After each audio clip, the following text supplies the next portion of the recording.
Hello everyone. Basically मैं आपको बताऊंगी ब्रेकआउट ट्रेड्स के बारे में कि आप ब्रेकआउट कैसे फाइंड आउट कर सकते हैं। तो अगर आपने इसका प्रीवियस वीडियो जो कि इससे आपको उसका बेसिक सपोर्ट एंड रेजिस्टेंस पता होना चाहिए, तो वो आप रेफर कर सकते हैं। मैंने अपने प्रीवियस वीडियोस में बताया है, क्योंकि उसके बेसिस पे ही एक्चुअली हम ब्रेकआउट्स निकालेंगे। और मैं कुछ और कॉन्सेप्ट्स बताऊंगी कि ब्रेकआउट्स आप कैसे निकाल सकते हैं। हम कुछ स्टॉक्स के एग्जाम्पल भी लेंगे, बट मैं फिर से रिपीट करूंगी कि आप प्लीज सपोर्ट एंड रेजिस्टेंस का वीडियो पहले देखिए, क्योंकि उसमें ही आपको पता चलेगा कॉन्सेप्ट सपोर्ट का क्या होता है, रेजिस्टेंस का क्या होता है। क्योंकि मैंने अपने रेजिस्टेंस के वीडियो पे बताया है कि बेसिकली जब भी रेजिस्टेंस जोन को एक पर्टिकुलर प्राइस क्रॉस करता है तो हमारा ब्रेकआउट हम उससे डिफाइन कर सकते हैं। बट हाँ, उसके लिए ऑब्वियसली एक अदर इंडिकेटर्स भी होंगे जो कि मैं आपको इसमें बताऊंगी कि और क्या चीजें हम देख सकते हैं। और हम ज्यादा से ज्यादा चार्ट्स के रेफर करेंगे और देखते हैं कि ब्रेकआउट ट्रेडिंग कैसे होती है। सो चलिए देखते हैं हमारे ब्रेकआउट्स में। So hello everyone. सो देखते हैं हमारा ब्रेकआउट ट्रेडिंग कैसा होता है। जैसे कि मैंने आपको बताया कि आपको सपोर्ट एंड रेजिस्टेंस का कंसेप्ट क्लियर होना चाहिए। तो हम देखते हैं ब्रेकआउट हम किसे कहते हैं। तो पहली बात जो चीज़ें हैं, सॉरी डिलीट करती हूँ। Okay, so price of stock moves above a resistance. मैं पहले आपको इसको एक नॉर्मल एक डायग्राम से आपको बताती हूँ। सपोज ये हमारा आईसीआईसी बैंक का स्टॉक है, ये ऐसा मूव हो रहा है, ये हमारा रेजिस्टेंस जोन। यहाँ पर टेस्ट किया, ये नीचे आया, फिर अगेन टेस्ट किया, ये नीचे आया, अगेन इस रेंज पे मूव हुआ, फिर से ये इसने टेस्ट किया और यहाँ से ये स्टॉक जो है ऊपर के डायरेक्शन पे मूव कर गया। तो ये वाला जब इसने मूव कर गया तो इसको हम कहते हैं ब्रेकआउट, मतलब स्टॉक में ब्रेकआउट है। क्योंकि इसका जो हायर लिमिट था, सपोज मान लीजिए 700 था आईसीआईसी बैंक का प्राइस, इसके ऊपर ये ट्रेड करने लग गया, तो हम इसे बोल सकते हैं कि अब स्टॉक में जो है ब्रेकआउट आ चुका है। तो यही मैंने मेंशन किया, price of stock moves above resistance. क्योंकि ये हमारा रेजिस्टेंस जोन था, इसके ऊपर अब स्टॉक मूव कर गया, तो ये हमारा बेसिकली प्राइस में ब्रेकआउट आ गया। तो इसलिए आपको मैंने बोला कि आप रेजिस्टेंस वाला भी आप चेक कीजिए, आपकी रेजिस्टेंस कैसे ड्रॉ करते हैं। क्योंकि जब तक आपको रेजिस्टेंस पता नहीं होगा, आप नहीं समझ सकते कि मतलब मुझे ब्रेकआउट कब फाइंड आउट करना है। क्योंकि आपको जोन्स पता होने चाहिए बेसिकली कि रेजिस्टेंस जोन कहाँ पर है और कैसे मैं उन लेवल्स को डिफाइन करूं कि उसके बेसिस पे ही आप ट्रेड या ब्रेकआउट डिफाइन कर सकते हैं। तो नेक्स्ट हमारा जैसे है कि price of stock moves below a support. तो ये वाला जो मैंने मेंशन किया, ये क्या होता है? ये होता है ब्रेकडाउन। जैसे कि ब्रेकआउट होता है वैसे ही ब्रेकडाउन होता है। तो नीचे की तरफ अगर कोई स्टॉक, सपोज मैं इसे डिलीट करती हूँ, ये हमारा रेजिस्टेंस था, ये हमारा सपोर्ट था, ये रेजिस्टेंस और सपोर्ट। कोई भी स्टॉक हमारा, ठीक है, यहाँ पर ये आया, यहाँ पर इसने टेस्ट किया, second resistance and this is support.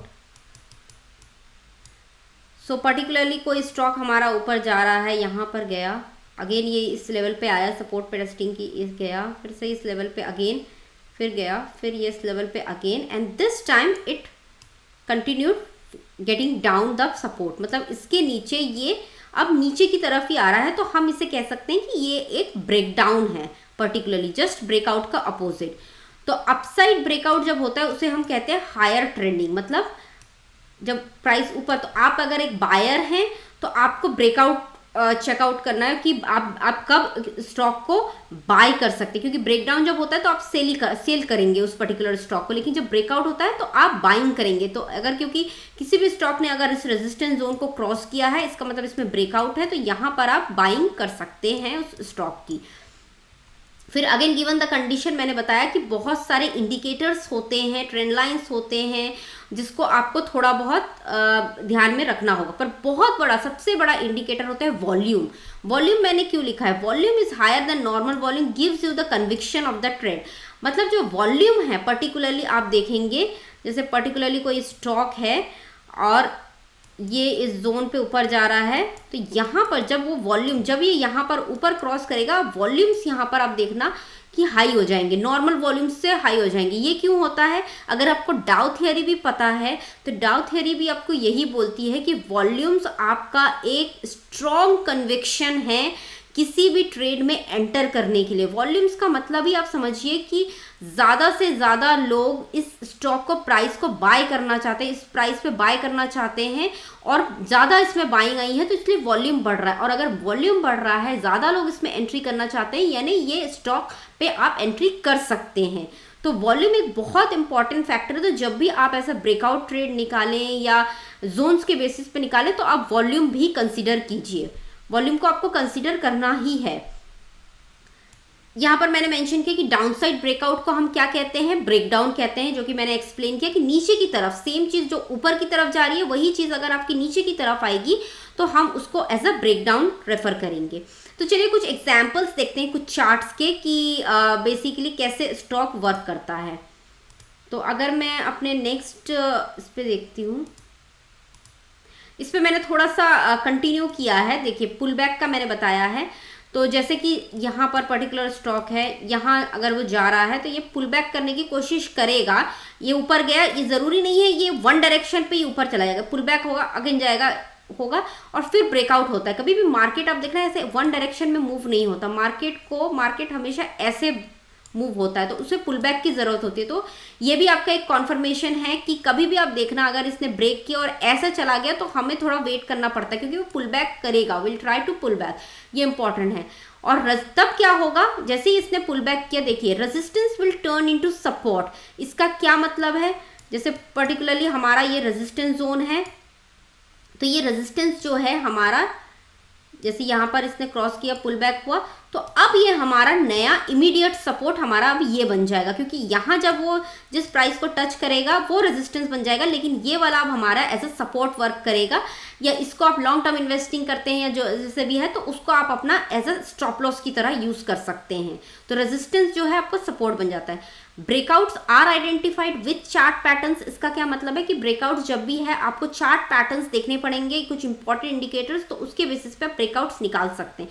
Breakouts क्यों होता है, ब्रेकआउट्स होता है बेसिकली जैसे कि मैंने मेंशन किया, फंडामेंटल पॉजिटिव नेगेटिव न्यूज़, किसी भी न्यूज़ के बेसिस, किसी बैंक का कोई रिजल्ट आ रहा है या बैंक में कोई इंपॉर्टेंट डिसीजंस हुए हैं, तो देखना अगर वो स्टॉक अगर बहुत अपने प्राइस को ऊपर की तरफ चला गया रेजिस्टेंस को तोड़कर, यानी वो किसी ना किसी न्यूज़ के बेसिस पे मोस्ट प्रोबेबली चांसेस होते हैं। आप देखना रिजल्ट डे ट्रेडिंग अगर आप ट्रेडर हैं और रिजल्ट्स के पहले अगर कोई इंपॉर्टेंट कोई अच्छी न्यूज़ आई हुई है बैंक के लिए, तो वो ब्रेकआउट आपको उसमें मिल सकता है। तो ये ब्रेकआउट्स बेसिकली न्यूज़ बेस्ड बहुत ज़्यादा होते हैं। नेक्स्ट हम देखते हैं कुछ चार्ट मैंने यहाँ पर ड्रॉ किए, तो उसके एग्जाम्पल्स के बेसिस पे सबसे अच्छा एग्जाम्पल है हमारा आईटीसी लिमिटेड। तो आईटीसी का अगर हम चार्ट देखेंगे, देखिए, तो आईटीसी का अगर हम चार्ट देखते हैं तो मैं इसे एक्सप्लेन करती हूँ। देखिए आईटीसी जो है यहाँ पर, ये इसका रेजिस्टेंस जोन था जो कि इसने मल्टीपल टाइम्स यहाँ से ये ऊपर की तरफ ये सपोर्ट और ये इसका रेजिस्टेंस, देखिए ये नीचे वाले के लिए था, ठीक है, ये हो गया हमारा नया रेजिस्टेंस जोन था जो कि इसने मल्टीपल टाइम्स यहाँ पर,